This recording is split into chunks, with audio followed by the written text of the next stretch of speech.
ശ്രീ ഹരിദാസ്, ബിനോയ് വിശ്വത്തിൻ്റെ പ്രസ്താവന താങ്കൾ വായിച്ചു കാണും. ഉള്ളിൽ തട്ടി ആണ് അദ്ദേഹം ആ പ്രസ്താവന ഇറക്കിയിരിക്കുന്നത് എന്ന് മനസ്സിലാക്കുന്നു. ഇടത് മുന്നണിയിൽ നിന്ന് തന്നെ വിമർശനം ഉണ്ടായിരിക്കുന്നു. എങ്ങനെ കാണുന്നു ബിനോയ് വിശ്വത്തിൻ്റെ പ്രസ്താവനയെ? മാത്രമല്ല, ഇപ്പം ഞാൻ നേരത്തെ ചൂണ്ടിക്കാണിച്ചതുപോലെ പാർട്ടി ജില്ലാ കമ്മിറ്റികളിൽ ഇത് ചർച്ച ചെയ്യുകയാണ്, രൂക്ഷമായി വിമർശിക്കപ്പെടുകയാണ് ടീം പിണറായി. എന്താണ് താങ്കളുടെ കാഴ്ചപ്പാട്?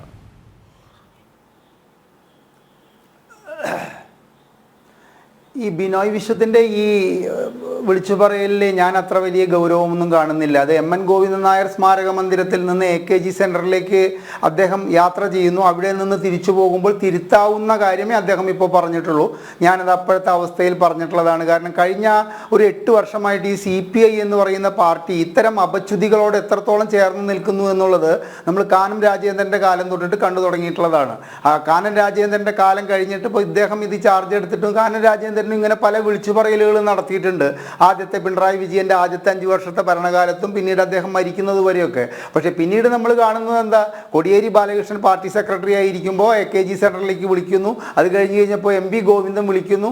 അതുപോലെ ബിനോയ് വിശ്വത്തിനെയും AKG സെൻറ്ററിലേക്ക് വിളിച്ച് ഒരു അടച്ചിട്ട റൂമിലിരുന്ന് സംസാരിച്ച് തിരിച്ചു വരുമ്പോൾ നിങ്ങൾ മാധ്യമങ്ങൾ ചോദിച്ചു കഴിഞ്ഞു കഴിഞ്ഞാൽ അതിന് എന്തെങ്കിലും തട്ടുത്തരം പറയുന്ന വിധത്തിൽ അദ്ദേഹം തടിതപ്പും. ഇത് CK ചന്ദ്രപ്പൻ്റെയും വെളിയം ഭാർഗവൻ്റെയും കാലഘട്ടത്തിലായിരുന്നു ഇത്തരത്തിലൊരു വിളിച്ചു പറയലെങ്കിൽ അതിൻ്റേതായ ബലം കാണുമെന്ന് വിശ്വസിക്കുന്ന ഒരു വ്യക്തിയാണ് ഞാൻ. പക്ഷേ ഇത് കേരളത്തിലെ മുഴുവൻ ജനങ്ങളുടെയും ഒരവസ്ഥയാണെന്ന് പറയുന്നില്ല. പക്ഷേ ഇത്തരത്തിൽ ഒരു CPI നേതാവിനെ CPI സംസ്ഥാന സെക്രട്ടറിക്ക് വിളിച്ചു പറയത്തക്ക തോതിൽ CPM എന്ന് പറയുന്ന പാർട്ടിക്ക് ഒരു അധപ്പതനം നേരിട്ടുവെങ്കിൽ അതിനെക്കുറിച്ച് ചിന്തിക്കേണ്ട ഒരു സമയമാണെന്ന് നിങ്ങൾ ഈ ചർച്ചയ്ക്ക് എടുത്തിട്ടുള്ള വിഷയവും ഈ സമയവും എന്നുള്ളത് എടുത്തു പറയാതിരിക്കാൻ നിർത്തിയില്ല. ഇടതില്ലെങ്കിൽ ഇന്ത്യ ഇല്ല എന്ന് പറയത്തക്ക തോതിലുള്ള ധാർഷ്ട്യം CPM എന്ന് പറയുന്ന പാർട്ടിക്ക് വന്നു എന്നുള്ളത് മനസ്സിലാക്കണം.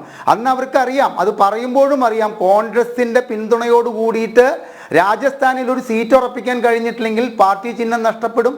നമ്മുടെ AK ബാലൻ പറഞ്ഞതുമാതിരി ഈനാമ്പേച്ചി മരപ്പെട്ടിയൊക്കെ കൊടിയിൽ കയറി കൂടുന്ന ഒരു കാലഘട്ടത്തിൽ പോലും ഈ ധാർഷ്ട്യത്തോടെ സംസാരിക്കാൻ CPM തയ്യാറായിട്ടുണ്ട് എന്നുള്ളത് മനസ്സിലാക്കണം. അപ്പോൾ ആ ധാർഷ്ട്യം പതുക്കെ പതുക്കെ അണികളിലേക്കും യുവജന സംഘടനകളിലേക്കും വിദ്യാർത്ഥി സംഘടനകളിലേക്കും ഇറങ്ങിയതിൻ്റെ ദൂഷിത ഫലം കേരളം അനുഭവിച്ചത് ഒരു സിദ്ധാർത്ഥൻ്റെ മരണത്തിലൂടെയാണ് എന്നുള്ള കാര്യം നമുക്ക് വിസ്മരിക്കാൻ സാധിക്കില്ല. എന്നിട്ട് സിദ്ധാർത്ഥൻ്റെ മരണം കഴിഞ്ഞ ശേഷം അത് തിരുത്താൻ, അത് തെറ്റായിരുന്നു എന്ന് പറയാനല്ല, അതിലത്തെ പ്രതികളെ രക്ഷിക്കാനാണ് ഈ പാർട്ടി ശ്രമിച്ചത് എന്നുള്ളതിൽ നിന്ന് തന്നെ ഒരിക്കലും തിരുത്തപ്പെടാൻ ഈ പാർട്ടി ആഗ്രഹിക്കുന്നില്ല എന്ന് വേണം അനിൽ നമ്പ്യാർ മനസ്സിലാക്കാൻ വേണ്ടിയിട്ട്.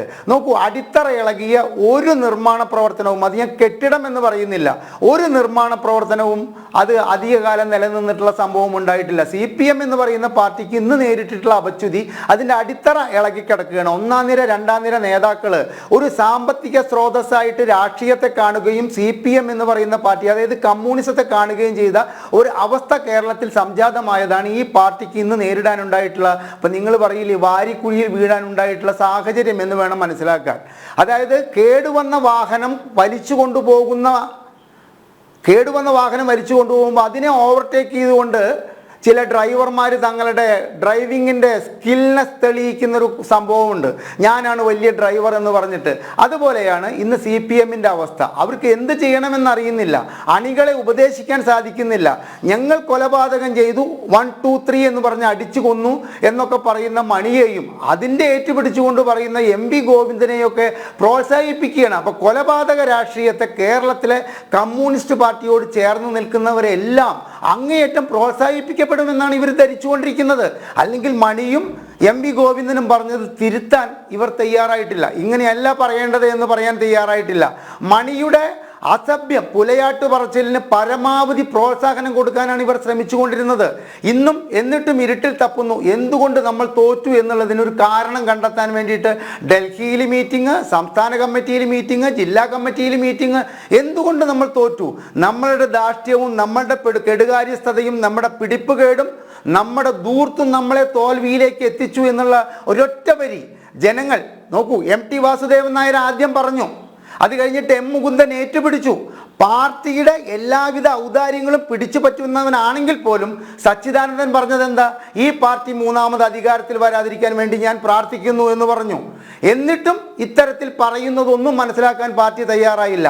അണികൾ അവർക്ക് പറയാനുള്ളത് സോഷ്യൽ മീഡിയ വഴിക്ക് നിങ്ങൾ മൈക്ക് നീട്ടിക്കഴിഞ്ഞാൽ എന്താണ് ഈ പാർട്ടിയെ പറ്റിയിട്ടും ഈ പിണറായി വിജയനെ പറ്റിയിട്ടും എടുത്ത് ജനങ്ങൾക്ക് പറയാനുണ്ടായിരുന്നത്? അത് കേൾക്കാനും പാർട്ടി തയ്യാറായില്ല എന്ന് പറയുമ്പോൾ എങ്ങോട്ടായിരുന്നു ഈ പാർട്ടിയുടെ പോക്ക്? ഒരു മിനിറ്റിലൊരു കഥ പറഞ്ഞുകൊണ്ട് ഞാൻ പറയുന്നത് അവസാനിപ്പിക്കാം അനിൽ നമ്പ്യാർ. കാരണം എന്നേക്കാൾ ഈ പാർട്ടിയുടെ അപച്യുതിയെക്കുറിച്ച് പറയാൻ വേണ്ടിയിട്ട് ഇവിടെ തയ്യാറായിരിക്കുന്ന ഷാജഹാൻ ശ്രീ ഷാജഹാൻ എൻ്റെ തൊട്ടടുത്തിരിക്കുമ്പോൾ ഈ പാർട്ടിയുടെ കഴിഞ്ഞകാല പിന്നാമ്പുറ കഥകൾക്ക് ഞാൻ പറയാൻ പ്രസക്തിയില്ല. ഒരു ചൈനീസ് കഥയാണ്. രാജകൊട്ടാരത്തിലെ സുഖലോലുപതയിൽ കഴിയുന്ന ഒരു രാജാവ് ജനങ്ങൾ കൃത്യമായി നികുതി കൊടുക്കുന്നുണ്ട്.